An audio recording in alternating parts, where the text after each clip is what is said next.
we have two models of programs, informal and formal. You all will be working in the informal program.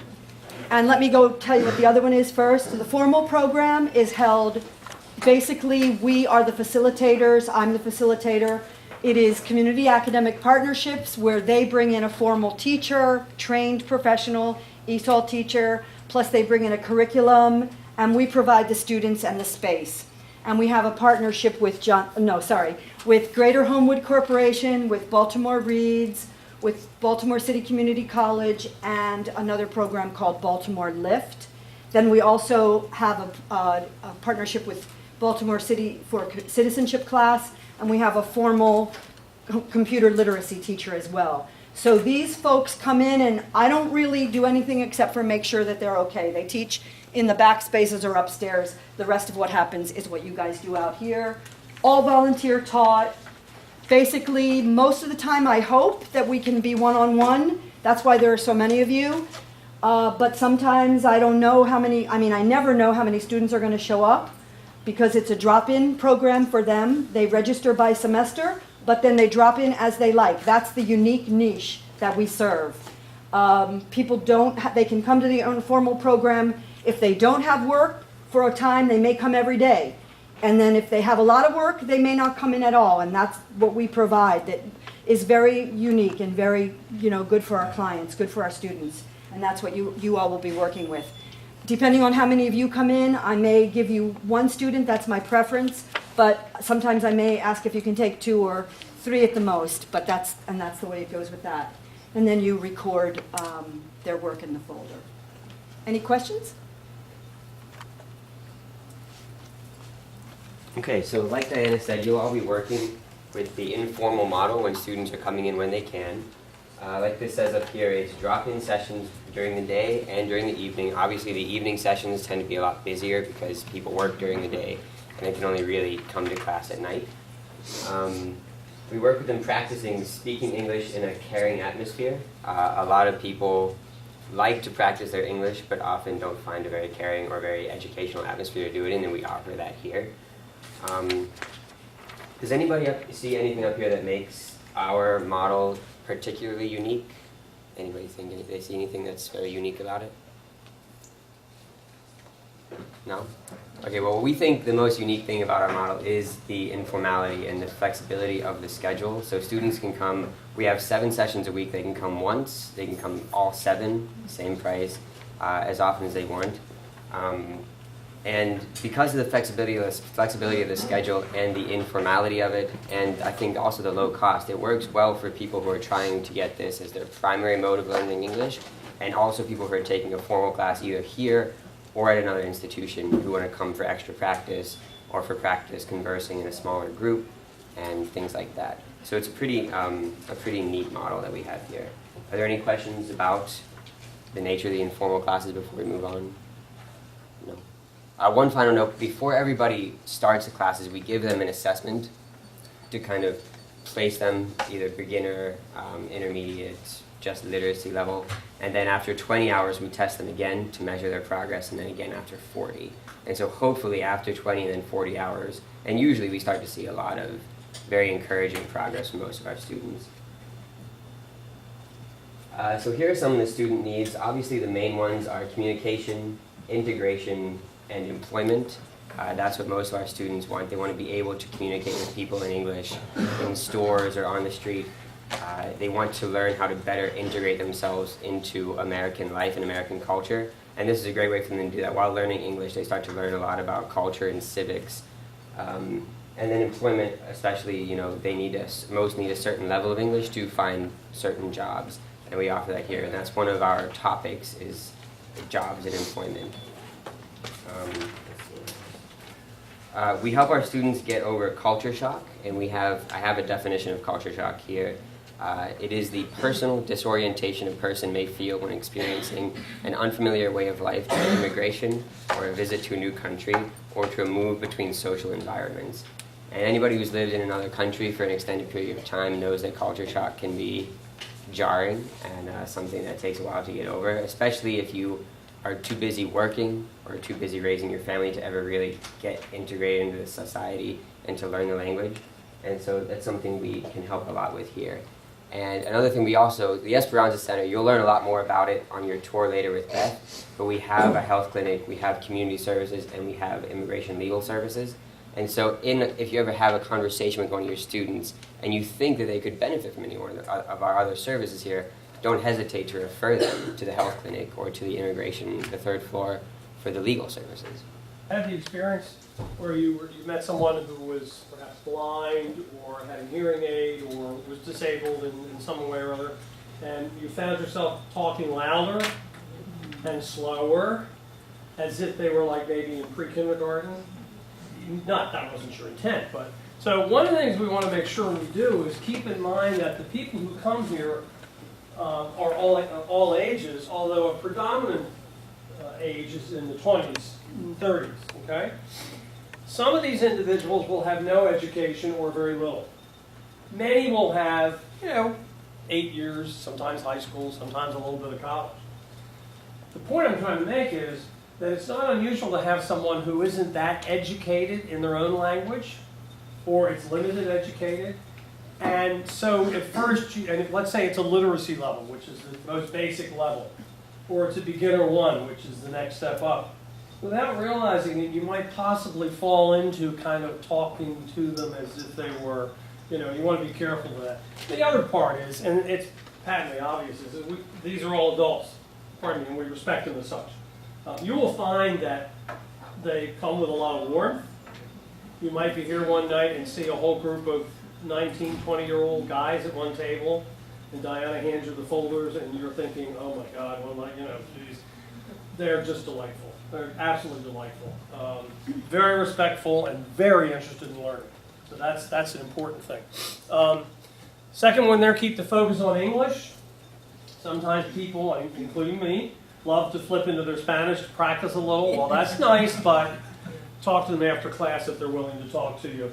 But use English. Now, if you know Spanish or you know French, or even if you know Arabic, because we're starting to get some Arabic-speaking people, there are times when just being able to say a phrase or a word to help with the nuance of something, or when somebody's just plain stuck, is useful. But that's a phrase or a word. It's not paragraphs kind of thing. And sometimes, occasionally we have someone who's very fluent in the language, particularly Spanish, and I'll find them teaching really in Spanish with a little bit of English at the end. And you don't want to get into that because they're here to learn English. Welcome. Don't try to translate everything from Spanish to English. Well, obviously people learn in chunks. Avoid teacher talk. Okay? That's a tough one. The lower the level, the harder it is for you to think of things to do where they're involved. So what you tend to do is you tend to do more of the talking. Because part of that talking is, oh my gosh, what am I going to do next? I'm not quite sure what to say here. In other words, you're kind of figuring it out as you go along. Okay? That's one of the reasons we encourage you to get here at least 15 minutes earlier and look at the curriculum, look at the books. I'll go over them a little bit. Get yourself a little prepared. There is one glitch, but there's no way around it. You won't know what level you have until the people show up. We just don't have any way of predicting that. Okay? So you have to be flexible there. If you have a preference, let Diana know, and if she can honor it, she will. Let's see. Teacher talk should be minimal. Okay. So try to get the student talking as much as you can. All right? Which doesn't mean 90% of the time, because it's probably not going to happen. Unless you're up into beginner 2, intermediate 1, intermediate 2, and then you will have them doing much more of the talking. Your tables, you'll see that there are some manila folders. You've got examples of the student folders, some samples. For those of you who are returning teachers and know what the student folders look like, could somebody mention out loud what is it that you're looking at in trying to get to know, to inform you about the learner? Somebody who's been here teaching before. What information on that first page informs you about the learner? How long they've been in the United States. How long they've been here in the United States. You have to go by the date of intake, of course, because if they've been here a while, it could be longer. Another piece of information that might be very important? Anybody? Even if you're not returning? Yes, Eliza. First of all, the level that they're at, B1, B2, that's on the first page. Exactly. On the first page, right there, sort of in the middle, is the level that they're at. When we like Eric mentioned, we test them when they first start, but then of course they begin to change, you know, they begin to increase in proficiency level. And you'll hear more about it, but when they do change, I change that there. So when I'm putting people into groups, I'm looking at that to put them into groups. I will give you, if you have more than one student, I'll give you somebody that I consider to be the same level orally, the same speaking level. They may not be the same reading and writing level. They may have 1 year of school compared to 12. But hopefully I'm giving you people who are speaking at the same level because we are an oral literacy program. We focus on oral literacy. We may do other things as well, but that's our focus. Any other information up there that you can see? Basically, actually, most of it is really useful. Their name, whatever. How long they've been here. Their country of origin. That's just FYI. The other big one, the number of years they have in school. We have a huge demographic here who have been here 6 years or less of school in their home country. Now that means that they may have 3 years or less. They may not read or write at all. Some of them may come from a small, very small village where they don't even, Spanish is not even their first language. This is one of the reasons why we focus on oral literacy. But also know that just because a person has lower levels of education, this has nothing to do with intelligence. You know, we don't get to say, oh, he's smarter because he has more education. It's simply not true. A person who has less education has just had less practice in learning. So when a person with lower levels of education begins to learn English in this place, or begins to learn English, they will just move more slowly because they are not only learning to speak English, but they're learning how to learn. And they may on top of it be really, who knows, smart, I don't know, or they may not. Somebody who has 50 years of education may not be smart. That just doesn't even come in.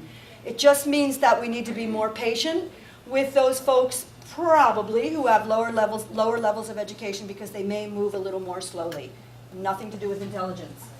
And that's pretty much it. Anybody else have anything comment on that? Yes, Eliza? So I was just telling these guys that if you notice that a lot of sections have been filled out, they've been coming here regularly. And generally that, at least I have noticed that that indicates, you know, how comfortable they may be, the setting, you know, and also sometimes, I mean, the notes can be, some are more useful than others, but. We're going to get into that pick one. up on little things like if they're shy about speaking or if they need help with writing, and that is, you know, if you have the time to look at those notes beforehand, that can help you. We're going to go into that much more. What she's bringing up is really important. At the registration, another thing that we do is we have the students fill out a goals sheet. I am on most of your folders, if you look to the very back, you should see a yellow form. If they're a fairly recent student, you should have a yellow form that's a goals sheet. The student will have filled out the front of that form. It just is more information for you about that particular student. If you turn back and look at that goal sheet and see that they're interested in working, they have children in school, then you just know more about the student. If you look at the back of that, like the back of that form, which is that you open the whole thing, you will see that there are places where you can write. At the registration, I will have told every student that because we're an informal program, we do not give homework. We can't. We never know when they're going to be back. But their homework is always to practice speaking English. So in your warm-up, because everybody will do a warm-up, getting to know your student, you want to ask them, you know, okay, so where did you practice English this week? And if they say, oh, I didn't, then say, oh, well, that's your homework.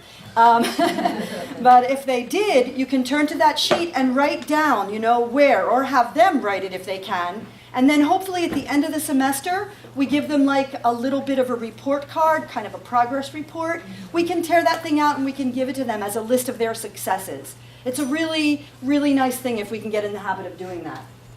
Folder in front of you, hopefully they're open. You will see on the right-hand side of the first page, so go back to the first page. You'll see on the right-hand side of the page, halfway down, you'll see that there's an opportunity for the person to describe what they did with the student that time. Okay? So for example, if you look at my blown up example here, all right, I didn't put the date in, oh well. Put the date in, right? Notice this person has, under books and pages, has written, working hard to learn writing. Well, there's a problem. That has nothing to do with the book, the page, or the subject covered. So it's amazing how sometimes, unfortunately, people put things in that aren't very helpful. Okay? Notice, now, those kind of comments belong in the right side. The right column, the third one over, right? So this, no, not yet. This person has written something about the students that, well, no, this is what we asked you to write, sorry. This person is doing well. Well now, okay, you're the next tutor. And you're trying to get a sense of where this person is, what they're struggling with. Are they shy? Do they need a little work on speaking, pronunciation?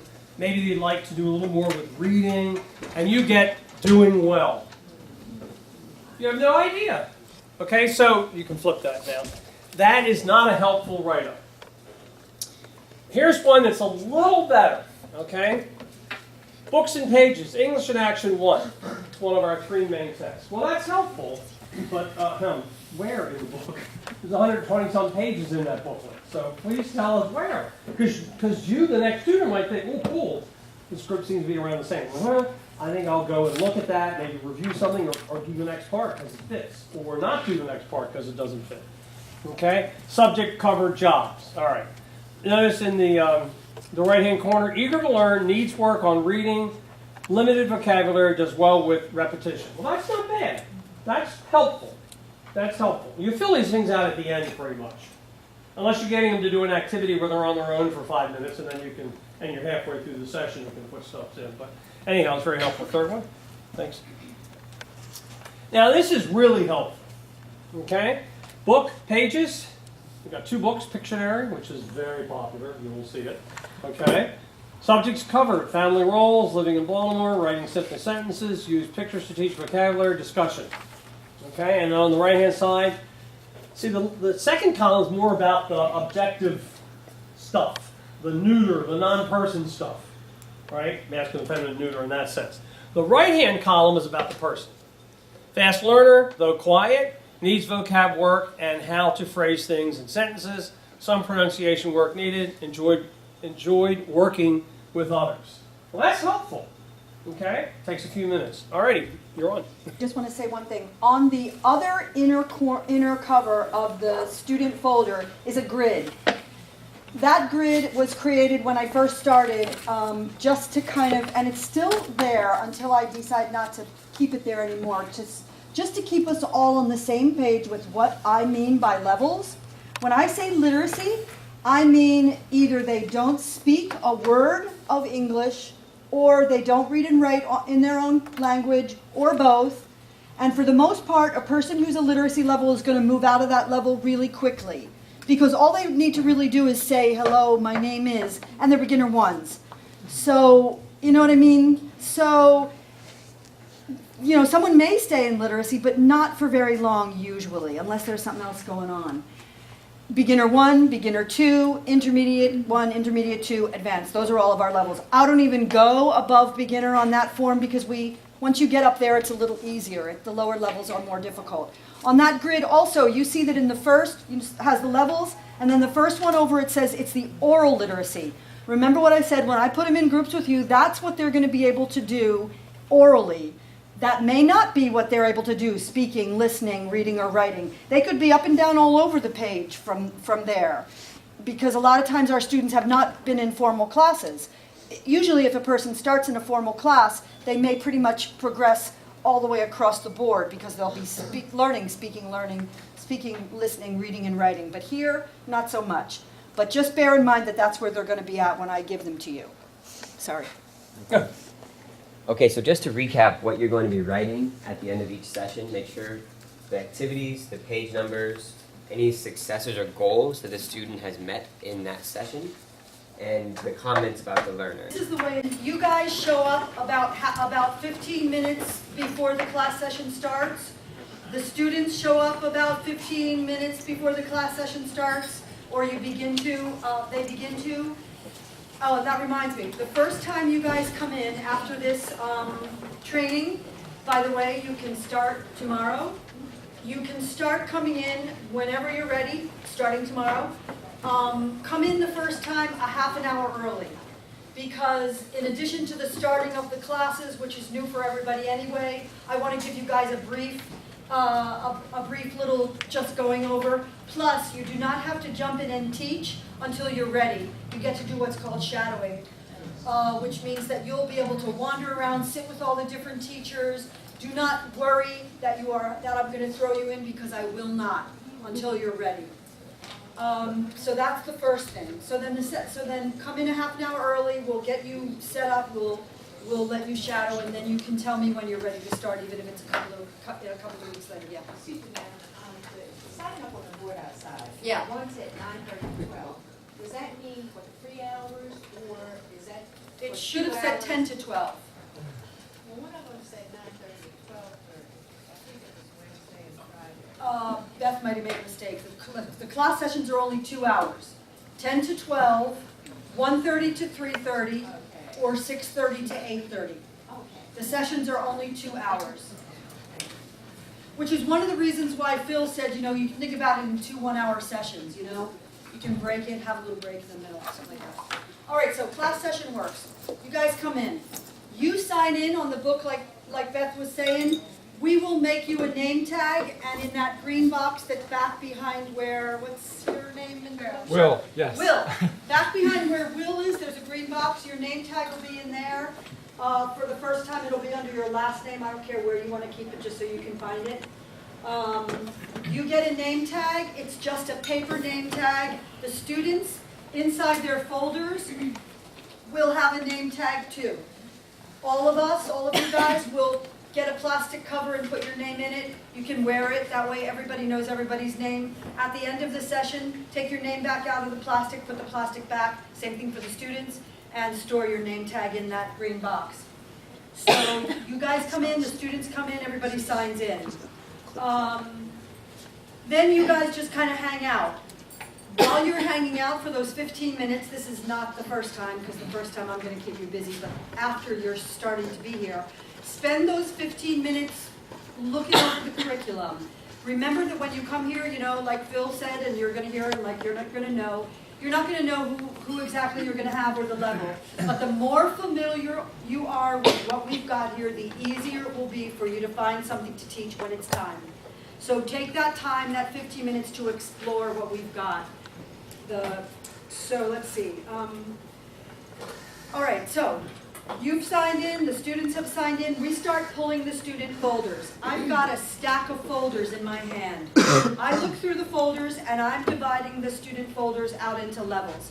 Literacy, beginner 1, literacy to low beginner, beginner 1 to beginner 2, because I have increments. And when I have the luxury of many students, many teachers, I will divide. I'll give you literacy, I'll give you L to B1, I'll give you B1, I'll give you B1 to 2, if I have that luxury. And sometimes if I don't, I see that this literacy to beginner 1, put her back with the beginner, if I don't have enough. So that gives me the flexibility to move people around.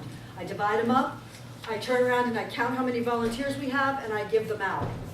So then you guys open the folder, look at it, you look at this information here, you go back, you look at the goal sheet, you're starting to get a picture of who this person is, you read over some of the things. If there's a lot of comments, you read the last few comments. You can look back and look at their test. You can look back and you can look at their writing sample. In this case, we did it on a yellow piece of paper. There's a lot of information in the folder about that student. Take as much time as you need to feel comfortable with who your student or students are. Do not feel that you have to jump right in and teach them. They will sit there, they will talk, or they won't. Don't worry about it. Take up to, 10 minutes is a long time, but take as much time as you need to feel comfortable, to find materials that you want to teach with, settle down to begin teaching. Don't worry that you need to jump right in and get going. Once you do start teaching, everything will, you'll start to calm down. Don't forget that if you find that what you've started to do doesn't work, you can just drop that and do something else, because that happens even to the most experienced teachers. We've got a lesson plan and we get to some point, we can see that everybody's eyes are glazing over, and we go, okay, that's not working. and we just try something else. So gather a few things with you to do at your tables, and just don't worry at all. Our students are very, very generous. And the worst that can happen, it's 2 hours and it's over. So, that's, and at registration time, I tell every student that you guys are volunteers. People's expectations need to be in the right place. They do pay $25 per semester to attend an unlimited number of classes, so there is a buy-in on their part. If there is some, expectation, which is why we have a training. But other than that, they understand that we're all volunteers, and I think the expectations are in the right place. I know that there's 8 topics, but how many weeks total is the semester? 12 weeks. The semester is 12 weeks. We have 8 topics, and we rotate them. And then you can go to as many classes as Yep. And don't worry, if you think that Eliza has taught time using clocks yesterday, and you want to teach time using clocks today, don't worry, because Eliza is going to teach it different than Diana. And the students can deal with repetition. They need it. And we're going to do it differently. So don't worry that we're doing the same topic. Don't worry that you might do the same goal. Don't worry about it at all. So our lesson plans, like weekly, do we get a heads up what lesson plan is, or do we just come here? You got it. Basically, what you know is what the topic is going to be. That's what you know. You know what the topic's going to be, and you know that you're probably going to have 1 or 2, 3, max 4, but not usually. And you know that they're going to be of a varying degree of level. There's a few things. They're probably going to be Latino. There usually are more men than women. There's a few things that are sort of known, but in reality, it's controlled chaos at all times. No? Am I wrong? It's controlled chaos in the beginning. Once you get settled, it's not. I'm exaggerating. A little. Once That's right. Once you get settled, it's better. It's normal chaos. Let's see, any returning teachers have any comments they want to make at this time on how a class session actually works, like logistically? No? Yes. Is it one-on-one, or do we have more than one? Like I said, I would love to be able to say that I will always only give you 1 student. That would be my druthers, but I never know how many students are coming in, and even if you guys tell me, things change, you're volunteers, and you have families, and families come first no matter whether you're a volunteer or not. You don't come in, you email me, you're not here, I don't know. I divide the students into piles, I count the number of volunteers that are here, and I give them out, or I mix them together, depending. So if I could, I'd give you only 1. If I have to, I'll give you 2. Some people I know are they feel more comfortable with more than 1 student. I have a bunch of people who do, and then I have other people that say, well, they don't actually say it, but I know that if I gave them more than 1 student, they'd probably start to cry. So I would do it. That's just. So I'll get to know you guys. You guys will tell me what you guys can. If you have a preference, like Diana, I really can't teach high-level people because they're always asking me grammar questions. And I'll be like, well, first thing I'll say to you is just tell them, I don't know why we do it, that's just what we do. That's like the answer to grammar questions, because we don't really learn grammar in America, but anyway. Phil's going to start telling me I'm taking too long. But you will tell me when you begin to have a level that you like more than another, and I will say, I'll try. If you tell me I really want Samantha because she's I really want to teach her next time, I'll be like, I'll try, but I can't promise anything. I really have to have the total flexibility to do whatever is needed at that time. Just to add, you can always come in extra, and people do. Or, this week I can't come in on Wednesday morning, but gosh, I think I'll come in on Friday or Tuesday morning, Tuesday afternoon or something, feel free. You don't have to announce yourself ahead of time, just show up. We will be more than happy to see you. Yeah, what you're saying is you announce when you're not coming, but if you show up without announcing, you're more than welcome. That's the difference. So Phil, we didn't put a copy of the lesson plan on the tables this time, did we? Yep. Oh, you do? It's already out there. in You white. should have in white on your table a lesson plan form. Is that it? Right there by your hand? No, not the lesson plan. I'm talking about the other thing. Did you know that? Phil? I was talking about that. No, we weren't gonna do that. Okay, so the form I was gonna refer to for this slide, I'll just tell you in general. The flow of a lesson plan. I taught in the public schools where I had to create a lesson plan for every single class, you know, and that was the requirement. So I got really good at writing lesson plans, and any teacher knows that you do that. But here, you know, you don't have to write lesson plans. But it is a good idea to think about the flow of a lesson. When you first start out, you might you come in, you look at you've got your folder, you've got your level, you look at the goal of the topic of the week, which is food. You decide you're going to teach how to, you know, a recipe. You decide you're going to, because you've got an intermediate level, you're going to talk about recipes. You think about, okay, well, let's do a little bit of a warm-up. You get to know your student. You ask them if they practice Spanish or English somewhere. That's your warm-up. You want to, you know, get to know their name. Then you might want to do something like help them to, you know, show them what you mean by a recipe. So you might spend 5 minutes or something actually teaching them what you want them to do. CUP means cup. TB, whatever it is, means tablespoon. You want to teach them that. Remember that, and Phil alluded to this, a person usually can't hear more than 10 minutes of talking before they start to glaze out. And that's pretty much true of everybody. That's why we have so many commercials on TV. And you know, I would say that in this day and age, that time might be even less because our attention spans are shortening. So remember that when you're trying to teach, keep your focus narrow. Don't think about teaching a very broad thing. Think about just teaching a very narrow focus on for your lesson. You know, how to read a recipe, you know, what LB stands for. You know, that's pound.